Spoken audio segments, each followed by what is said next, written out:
Assalamualaikum warahmatullahi wabarakatuh. Perkenalkan, nama saya Yayan Firmansyah.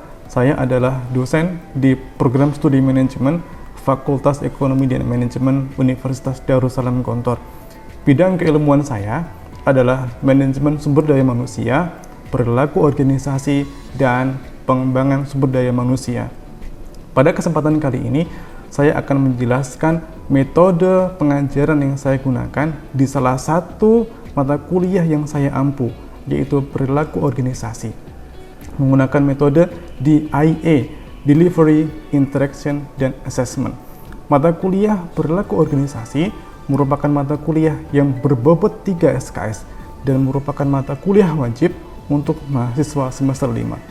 Sebelum saya memberikan contoh proses pengajaran di kelas, terlebih dahulu saya akan memaparkan deskripsi singkat mata kuliah, luaran yang diharapkan, serta metode pembelajaran yang saya gunakan. Mata kuliah perilaku organisasi merupakan mata kuliah yang mempelajari perilaku individu dan kelompok dalam sebuah organisasi. Seperti telah kita pahami bersama bahwa keterampilan mahasiswa dalam mengelola keuangan, pemasaran, akuntansi, operasi, dan strategi merupakan keterampilan yang sangat penting dalam mencapai tujuan organisasi. Meski demikian, kemampuan atau keterampilan dalam mengelola karyawan, dalam mengelola individu yang ada di dalamnya juga tidak kalah pentingnya.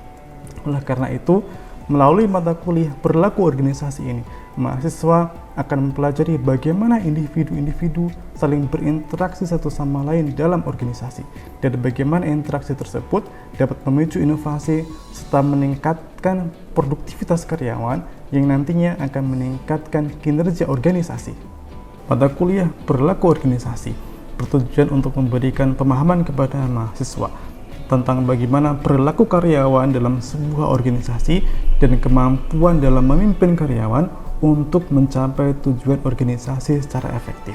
Terkait hal ini, maka mahasiswa yang mengikuti perkuliahan ini diharapkan dapat 1. Mengidentifikasi dan menjelaskan perilaku individu dan kelompok dalam berbagai situasi di tempat kerja. Yang kedua, memahami dan menjelaskan sistem keorganisasian. Yang ketiga, menganalisis fungsi perilaku organisasi dalam membantu organisasi meningkatkan kinerja karyawan, serta yang keempat, menganalisis permasalahan yang dihadapi oleh organisasi baik di level individu, kelompok maupun organisasi. Untuk mencapai capaian pembelajaran tersebut, mahasiswa akan diberikan topik-topik yang dibahas dalam 14 kali pertemuan. Topik-topik tersebut terbagi dalam 4 bagian utama. Bagian yang pertama adalah introduction, yang meliputi topik the basic concept of organizational behavior. Kemudian bagian kedua adalah the individual, yang meliputi topik-topik job attitudes, emotion and moods, personality and individual differences, kemudian perception and individual decision making, dan motivation. Kemudian bagian ketiga adalah the group, yang meliputi topik-topik the foundations of group behavior, kemudian understanding work teams, communication, leadership, power and politics, dan conflict and negotiation. Terakhir, bagian keempat adalah the organization system, yang meliputi topik-topik organizational culture and change, dan stress and health in organization. Selanjutnya, saya akan menjelaskan metode pengajaran yang saya gunakan, yaitu DIA, Delivery, Interaction, dan Assessment. Delivery, yaitu bagaimana saya menyampaikan perkuliahan kepada mahasiswa. Terkait hal ini, saya menggunakan 2 strategi.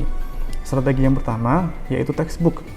Textbook utama yang saya gunakan adalah karya Stephen P. Robbins dan Timothy A. Judge yang berjudul Organizational Behavior, edisi 19, terbitan tahun 2023.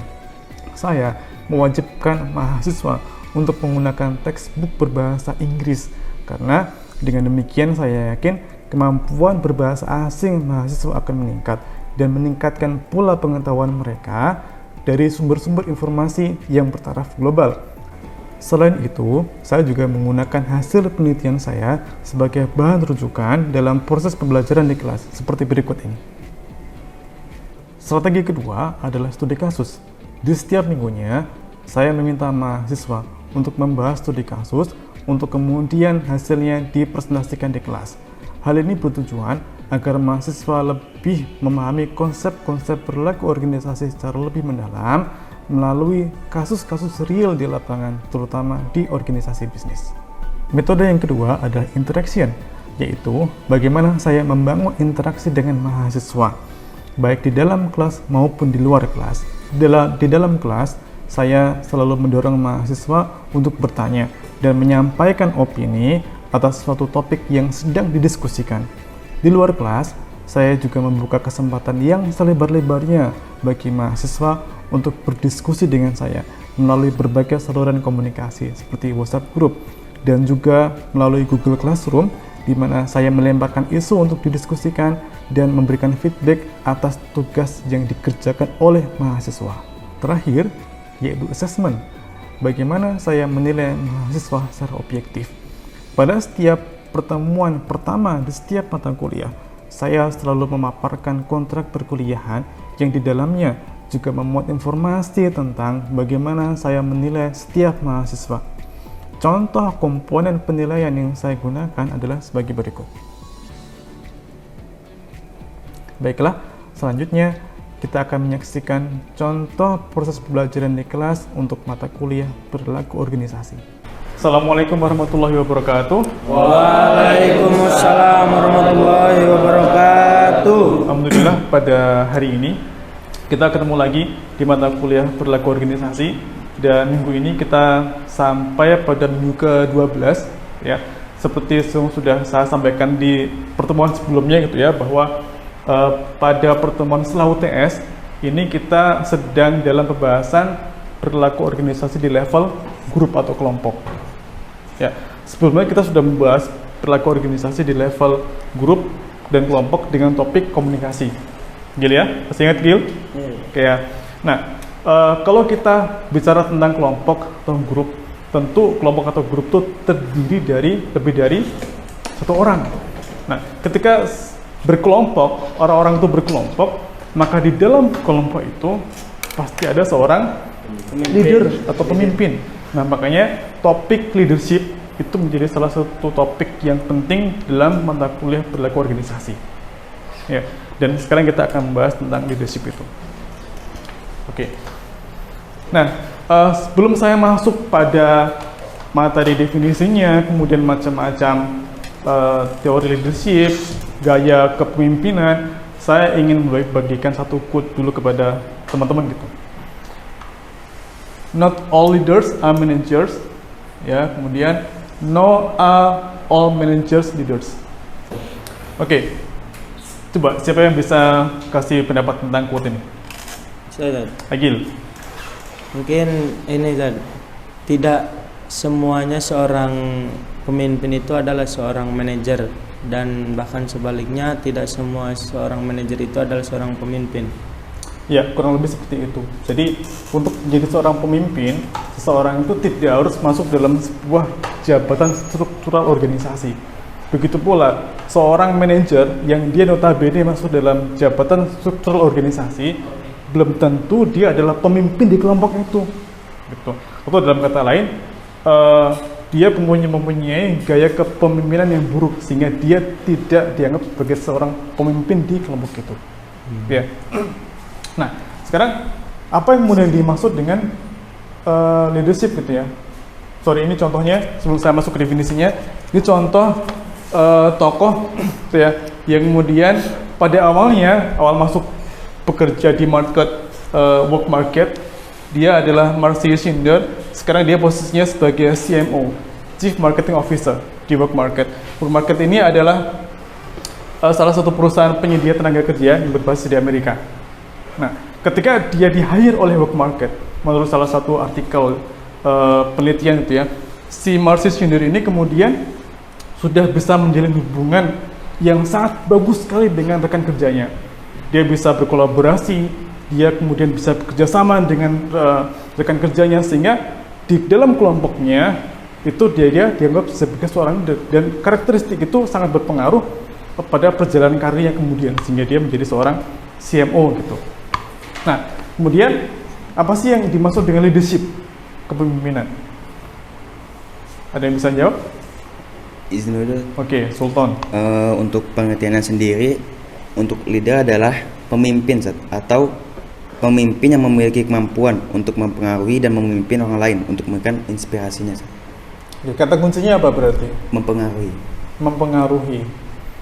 Mempengaruhi siapa? Mempengaruhi karyawannya atau Karyawan. Oke, kita lihat. Nah, secara definisi, ya leader itu memang dia mesti punya kemampuan untuk mengaruhi. Kata kuncinya itu to influence a group toward the achievement of a vision or set of goals. Jadi memengaruhi kelompok orang untuk mencapai tujuan organisasi. Karena konteks kita adalah konteks organisasi gitu.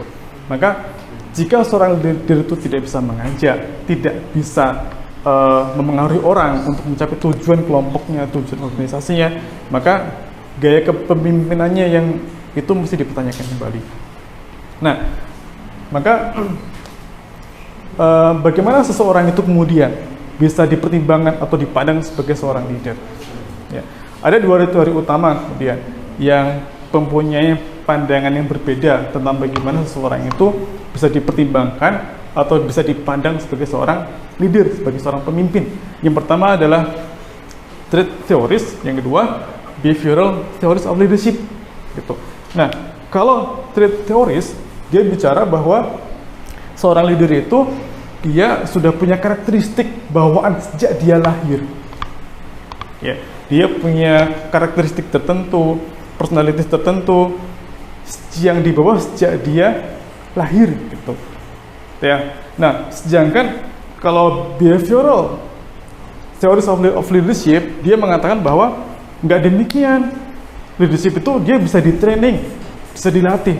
Seseorang itu kemudian bisa dilatih untuk menjadi seorang pemimpin. Gitu. Dia seorang pemimpin. Nah, contoh dari trait theories, kalian tahu extraversion nggak? Apa extraversion?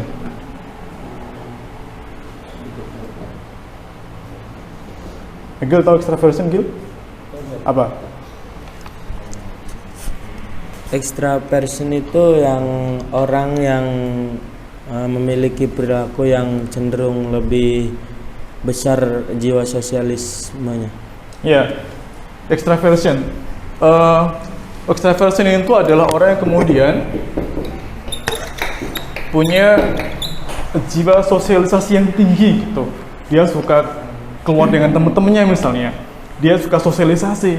Nah, karakteristik orang yang seperti ini itu dianggap sebagai cocok untuk menduduki sebagai seorang leader, kan? Terutama pada kondisi di mana hierarki antara atasan dan bawahan itu sangat tinggi sekali, sehingga orang dengan karakteristik extraversion itu bisa menjembatani, kan? Bisa memperkecil gap antara bawahan dengan atasan, gitu.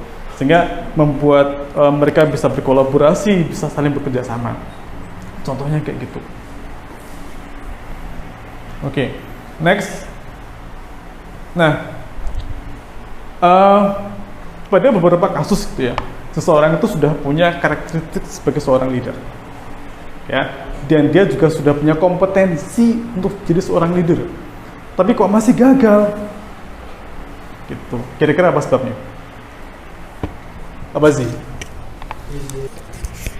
Izin menjawab, Ustadz. Itu semua tergantung situasi atau kondisi pada saat itu, Ustadz. Mungkin situasi pada pemimpin tersebut atau mungkin situasi pada bawahannya. Situasi bawahan. Oke.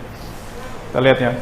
Apa sih yang membuat seorang leader itu dia gagal padahal dia sudah punya karakteristik dan dia sudah punya kompetensi sebagai seorang leader? Konteks di mana seorang leader itu berada. Oke, apa sih yang dimaksud dengan konteks? Oke, kita masuk ke sini. Situational leadership theory. Nah, situational leadership theory dia mengatakan bahwa keberhasilan seorang leader ya tergantung pada kesiapan si followersnya. Sejauh mana followers itu siap untuk dipimpin. Ya, apakah mereka itu mau dan mampu untuk mengerjakan tugas, untuk menyelesaikan tugas yang diberikan oleh si pemimpin itu. Nah, ada 4 kondisi yang kemudian menggambarkan kondisi seorang followers. Ya, pertama, seorang followers itu dia able dan willing gitu. Dia mampu dan mau mengerjakan tugas, menyelesaikan tugas. Dalam kondisi kayak gini nih, seorang pemimpin tidak perlu melakukan banyak hal gitu, kan cukup memberikan tugas kepada bawahannya, pada followersnya, selesai. Karena si follower itu sudah dia mampu dan dia mau untuk mengerjakan tugasnya, untuk menyelesaikan tugasnya. Nah, kondisi kedua, unable dan tapi dia willing gitu. Dia tidak mampu tapi dia mau. Kira-kira harus apa yang harus dilakukan oleh seorang manajer? Mengajari siapa? Bawahannya. Oke. The leader needs to display high task orientation. Jadi si leader ini mesti memberikan instruksi yang clear, yang jelas tentang tugas apa yang harus diselesaikan, bagaimana cara menyelesaikannya, kapan harus selesai. Nah, dengan demikian orang yang kemudian mau tadi itu dia akan clear dalam menyelesaikan tugasnya. Nah, kondisi ketiga, orang itu mampu tapi dia nggak mau. Apa yang harus dilakukan oleh seorang leader? Ya, supportive and participative. Jadi seorang leader kemudian mesti mendorong dan memberikan penjelasan apa sih benefit yang bisa didapatkan, ya, dari seorang itu mengerjakan tugasnya. Kan?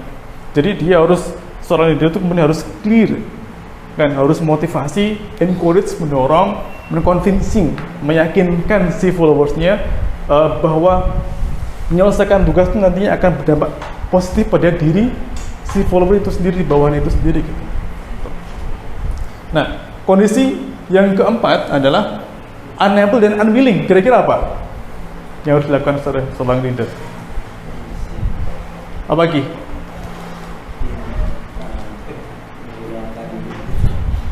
Oke, pada kondisi keempat, nah, selain seorang leader itu harus memberikan gambaran yang clear, yang jelas tentang tugas apa yang harus dikerjakan, bagaimana cara mengerjakannya. Di sisi lain juga harus mendorong si followersnya gitu, mengencourage-nya, mendorongnya, memotivasinya. Jadi ada 2 hal yang mesti dilakukan. Selain memberikan instruksi yang jelas, juga memotivasinya dan mendorongnya. Ya, ada 4 kondisi itu. Nah, ini ada beberapa konsep teori, ya, konsep leadership, ya, model leadership yang kemudian diungkapkan oleh pakar. Yang pertama ada leader member exchange atau disingkat sebagai dengan LMX, gitu. LMX. LMX ini apa? Antum kalau lihat sebuah kelompok orang yang dipimpin, ada seorang leader yang dia itu punya kedekatan khusus dengan kelompok tertentu, gitu kan? Misal gini, seorang leader, ya, dia punya sekian bawahan, tetapi treatment yang dia berikan ke satu bawahan dengan bawahan yang lain itu berbeda. Oke, misalnya ini ada A, B, C, D, E, F, ada 6 bawahan. Tetapi treatment yang diberikan oleh leader ini ke masing-masing bawahan ini tidak sama. Misal ke A, B, C dan ke D, E, F, perlakuannya tidak sama. Nah, yang A dia lebih dispesialkan, yang kelompok yang kedua ini hubungannya lebih hubungan yang formal. Apakah ada seperti itu? Ada. Nah, yang inilah yang disebut dengan leader member exchange gitu. Jadi kelompok yang in group, masih ingat in group? Pas kita bicara foundation of group kan, ada in group, ada out group kan. Nah, kelompok yang in group ini kemudian dia diperlakukan spesial gitu, receive special privilege dari leadernya, ya. Nah, kayak ini kurang lebih gambarannya. Ada transactional leadership, ya. Leaders who guide or motivate their followers in the direction of established goals, ya. Nah, kata kuncinya by clarifying role and task requirements. Tugasmu ini loh, cara mengerjakan seperti ini. Detailnya tanggal sekian. Nah, itu namanya transactional leadership. Ya, ada pertanyaan? Mungkin dari saya memberikan opini, Sat. Menurut saya transaksional leadership ini adalah suatu kepemimpinan yang dimana dia itu berbentuk transaksional, yang dimana dia itu ada suatu perjanjian antara pemimpin dan juga anggotanya untuk memenuhi kebutuhan antara kedua belah pihak dengan perjanjian yang telah ada. Menurut saya seperti itu. Apakah benar seperti ini? Ya, betul. Jadi seorang yang memakai tipe gaya kepemimpinan transaksional, ya, memang ada hubungan transaksional antara leader dengan followernya, bukan? Kamu mengerjakan apa, nanti kamu dapat apa. Nah, dan hubungannya jangka pendek. Jadi dia fokusnya pada jangka pendek leader yang seperti itu tuh. Fokus pada pengerjaan tugas, selesai. Kayak gitu. Nah, beda dengan tipe yang selanjutnya, yaitu transformational leadership. Nah, yang selanjutnya ini ada transformational leadership gitu. Nah, transformational leadership ini adalah tipe leadership yang dia orientasinya jangka panjang, visioner. Ya, maka kata kuncinya itu inspire followers to transcend their own self interest. Gitu. Karena jangka panjang, visioner. Tidak hanya jangka pendek mengasih instruksi tugas, tapi ada visi jangka panjang yang dia tanamkan ke followersnya gitu. Transformasional. Ada tambahan dari teman-teman? Mungkin kalau sepemahaman saya, opportunity from transformational leadership itu gini, apakah betul transformational leadership ini sama dengan role model? Jadi sebagai contoh terhadap anggota-anggotanya untuk seorang leader ini menjadikan contoh dari anggota-anggotanya, sebagaimana anggota itu meniru leadernya, yaitu leadernya meningkatkan skill atau meningkatkan motivation sehingga anggotanya itu dapat lebih improve atas terpengaruhnya leader tersebut. Bisa. Karena dengan demikian akan semakin menanamkan visi jangka panjang si leader itu pada followersnya. Itu. Jadi tidak hanya jangka pendek pengerjaan tugas selesai. Ya. Maka hal itu nanti akan berefek jangka panjang kepada organisasi, kan? Dan akan lebih mengeratkan hubungan antara follower dengan leader dan akan berdampak pada kinerja organisasi pada jangka panjang. Betul. Oke. Nah, next ini ada seven leadership. Apa itu seven leadership? Seven leadership itu, ya, dia sebuah gaya kepemimpinan yang fokus pada tumbuh kembang si followers. Maka kata kuncinya help followers grow and develop. Ya. Dan dia fokus pada interestnya si followers, bukan self interestnya si leader. Ya, jadi dia fokus pada pengembangan diri si followers, bukan si leader itu sendiri. Saya ada video, nanti saya putar, silakan nanti dianalisis kira-kira tipe kepemimpinan yang ada di video ini seperti apa.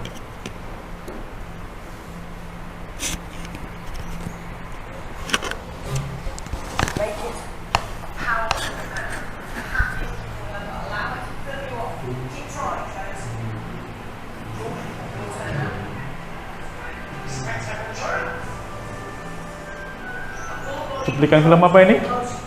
Harry Potter.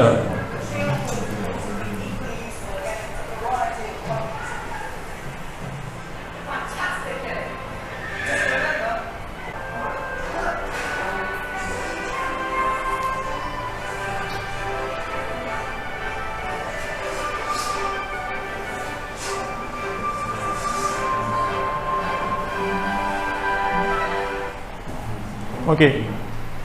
Kira-kira apa gaya kepemimpinan si Harry Potter? Campbell? Style leadership. Apa? Style leadership. Style leadership.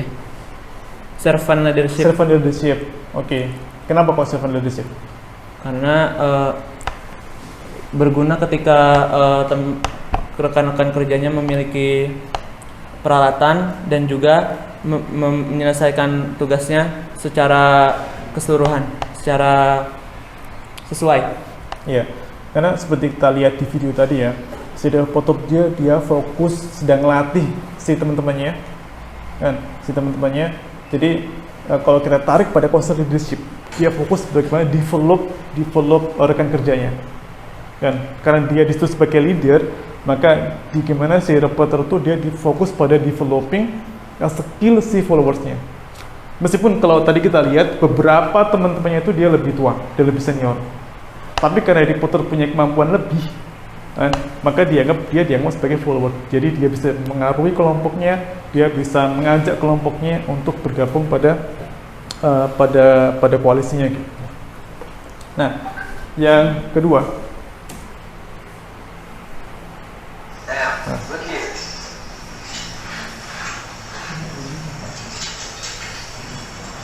Yankee Center, stone wall, small golden trees. General Trimble, Commander Fender's division will be on the left. Desmond's brigade is forward. General Pickett's division will be on the right. John's brigade, that's Jim Cameron. Olmsted takes forward. Good. All right then. Gardner, dress off Trimble's flank. Meet me again, so to speak, in a series of left obliques.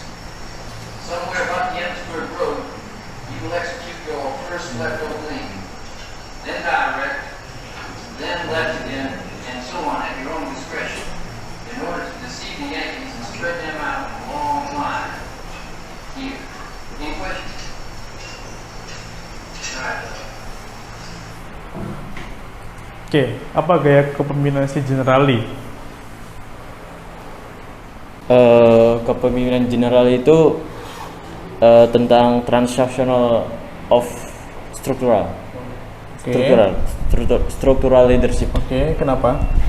karena memotivasi tim. Oke, ada alasan lain? Itu aja mungkin.